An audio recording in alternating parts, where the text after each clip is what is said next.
didn't see you there. I hope that doesn't make you think I didn't care about you, though. Interestingly enough, that sort of has to do with the subject of this video, things that we might care about, but we might not be aware of. My name is Phoenix, and I make another series on YouTube called World Revolution News. That's a series of shorter video reports of stories from around the world. I take great pains to research and source that series thoroughly and provide access to research for anyone to see. This isn't that show. This is a different show. With this show, I'm hoping to be able to have more of a discussion, because actually I'm learning way more than what I'm able to put in those videos. Some of it is awesome, some of it is shocking, and some of it is inspiring, and some of it is terrifying. I wasn't going to start this series yet. Heck, I don't even know what it's going to be called. I mean, it's a new show about the news? A news show? News show. Hey, no, I'm not gonna go with that. But then something happened, and I have something that I need to say to the world, and I can't wait. Something that I need to say to everyone. I know you don't need me to tell you about the horrible incident that happened in Churchtown, New Zealand, where a right-wing extremist murdered over 40 people. Even if you try to avoid the news, you definitely heard about it. I don't normally report on news stories that I already see in the mainstream narrative because I'm trying to give a voice to the stories that aren't in that narrative. Most importantly, I try to show how these things are actually connected. You also may have heard about a shooting in Utrecht, a town not far from Amsterdam in the Netherlands. A bunch of people were shot on a tram and 3 people died. But rather than being a general act of random mass violence or terrorism, this particular tragedy seems to be a more directly targeted personal attack with some public casualties. Something way less of you probably heard about was an act of violence that was carried out in Haiti, in the town of La Saline, a very poor town near the capital and a long-time rallying point for protesters. Just a few days before planned anti-government protests, a massacre happened in this town.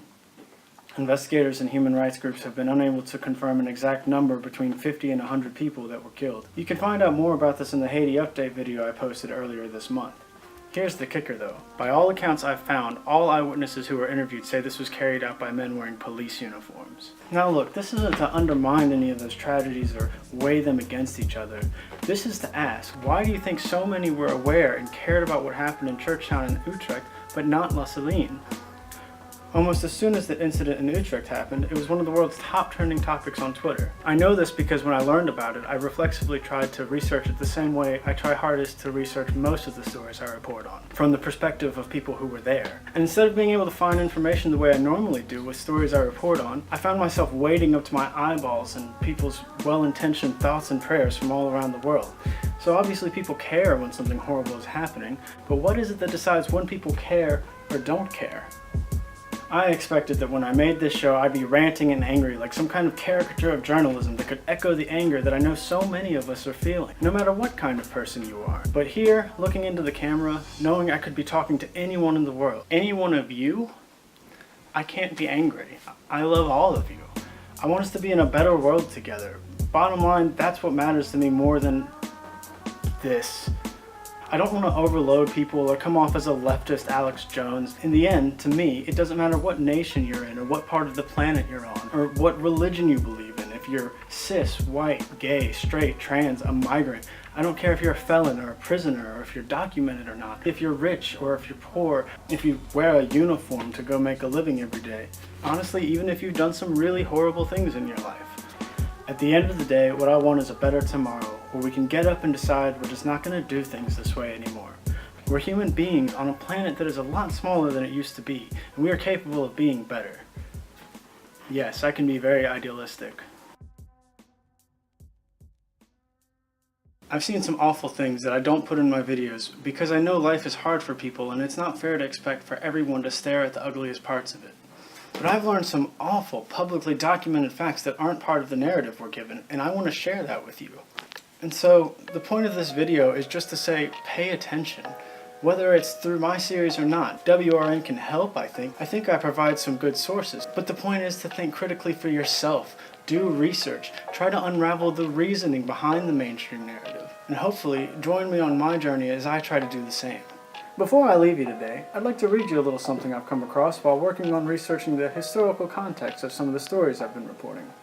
This is from the Wikipedia article on the United Nations Security Council. Like the United Nations as a whole, the Security Council was created following World War II to address the previous failings of the international organization the League of Nations in maintaining world peace. I think no matter who you are in the world, we can agree we don't have world peace.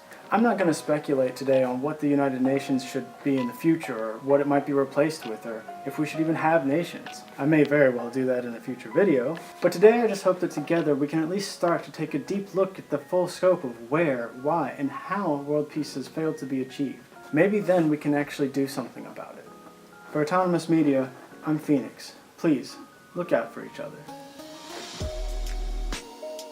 Hey, thanks for watching. I just want to take a minute to say if you like this video or have any thoughts about how I presented the information in it or how I can present ideas better, please let me know in the comments. You can support my work and follow production updates on Patreon.